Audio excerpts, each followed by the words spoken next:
देखिए,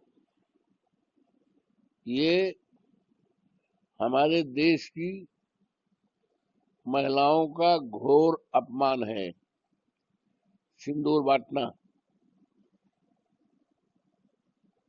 क्योंकि ये देश सीता और सावित्री का देश है। हिंदू धर्म में और सनातन धर्म में ये मान्यता है कि सिंदूर उसका पति, महिला का पति ही सिंदूर लगाने का, देने का हकदार है। कोई दूसरा व्यक्ति किसी दूसरी महिला को अगर सिंदूर देता है तो ये घोर अपमान है। और जिसका नतीजा है, हमने तो कई जगहों से सुना है कि इसका घोर विरोध हो रहा है। यहाँ तक कि कुछ लोगों ने ये कहा कि मेरे दरवाजे पर कोई सिंदूर मारने आएगा तो हम उसको ठीक कर देंगे। कौन दूसरा होता है हमारी पत्नी को सिंदूर देने का? ये बहुत ही हिंदू धर्म में और सनातन धर्म में किसी महिला को सिंदूर लगाने का हक केवल पति को होता है, दूसरे को नहीं होता है।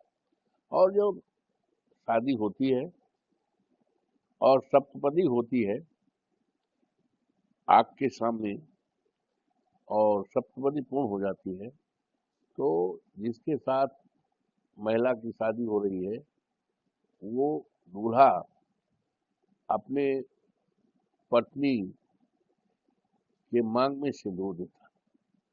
तो वो सिंदूर सुहाग का प्रतीक है। वेदों में भी लिखा है, हमारे सभी धर्म ग्रंथों में लिखा हुआ है, हमने वेद भी पढ़ा है। किसी दूसरे को महिला के सिंदूर देने का, सिंदूर लगाने का हक नहीं है।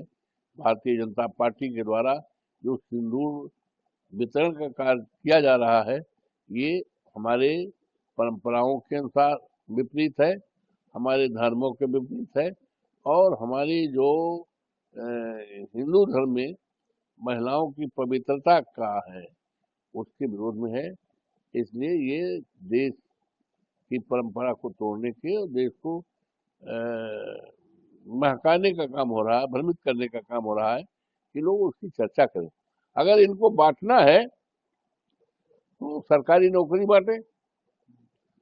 अगर इनको बांटना है तो सरकारी नौकरी बांटे। आज देश में करोड़ों करोड़ों हमारे नौजवान हैं, पढ़े लिखे तैयार हैं, बड़ी बड़ी डिग्रियां लिए हैं, आज उनकी डिग्रियां फेल हो रही हैं